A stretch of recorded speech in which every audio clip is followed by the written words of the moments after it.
Hi, I'm Dr. Jimmy Lamb. I am a GP based in Mitcham, Melbourne, Victoria.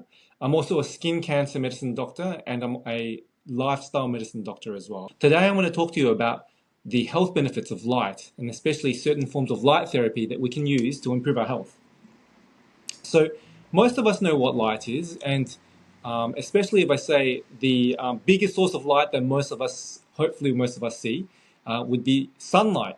Now, if we think about what light is, it's actually a wide variety of different wavelengths of photons. And so when you have a look at the spectrum, you have at one end you have the blue spectrum, and then the ultraviolet, especially at the highest end.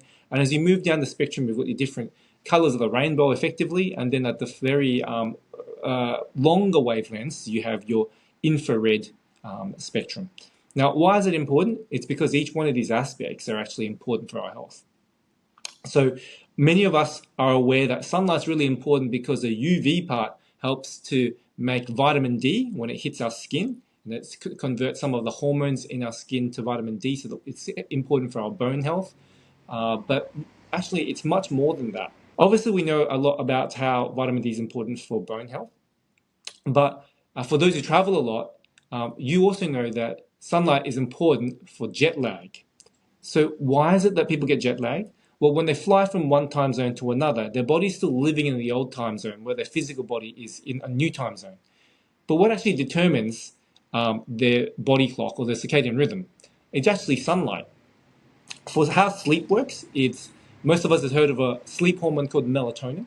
And melatonin is important because it is produced when there's sunlight exposure into your eyes. But what's really important is that at night it's released when there is darkness. Now, why this is also important from a circadian rhythm perspective is because no matter whether you're a morning lark or a night owl, where you live determines when your melatonin production peaks at night. And so therefore, what that means is that that bright light exposure first thing in the morning really helps to solidify and set your circadian rhythm to your current location. And so people will know that, if you don't know, when you get to a new place and you're halfway across the world and you're feeling really jet lagged, then as soon as you can, if it's early in the morning, get out there, get as much bright sunlight exposure as possible, and that will really help to reset your circadian rhythm. What else does light do? Well, for those who live in the northern hemisphere where there is not much sunlight during the winter months, then one of the things that people may have heard about is seasonal affective disorder. And actually, we know that light is actually very beneficial for helping with people's mood, especially blue light. And we'll talk more about that in a subsequent talk, but I think that's all we'll talk about for now. But I think one of the things that we're starting to find out from research that I'm very excited about is the other end of the spectrum, which is the infrared light. Now, I'm going to talk a little bit about how our cells work. So our cells are like little cars, for want of a better example. They've got machineries they run, and their powerhouse is the engine. Now, if you run your car and your car's a bit older, you know that if you overheat your engine, it's bad for you. Or if you run out of coolant, your engine starts being very unhappy. Same with your cells. Your cells make energy, and the byproduct of that is what we call heat, but in the proper scientific term, it's the reactive oxygen species that are created in the powerhouses, the mitochondria. And one of the things that's really important about melatonin, which is made from light, or rather is made in response to light, is that melatonin is a very, very strong antioxidant. And why this is important is because melatonin isn't just released in the brain to help people sleep. It's actually released locally at the level of the mitochondria, where it's needed from light exposure. That's right, you heard me right. Light exposure can penetrate through your skin, down to the cellular level. It can go deeper than skin, so they hit those mitochondria so that they can release melatonin to act as like the coolants for their engine to keep them running cool. Now, why is this important? Well, we know that if there's too much oxidative stress, it's bad for people's health generally. People who are at increased oxidative stress and increased inflammation at a much higher risk of having multiple chronic diseases, and also more likely to have nasty things like cancer and things like that. And so it's really important that we can manage our manage our inflammation And part of it is to do with the other healthy lifestyles, but light now also has a role to play. I think for all you ladies out there, but maybe not just ladies, all the men who are interested in your skin, something that's quite exciting is that infrared helps with collagen production. So in other words, if you like your skin to be supple, nice and young looking, there is some evidence to suggest that near infrared light exposed to skin, and there's set protocols to follow, but they can help make skin tighter and younger. And then the thing that I find most exciting is that from a chronic pain and a pain perspective, there is now evidence to show that near-infrared light can help reduce pain and also help people cope with pain better.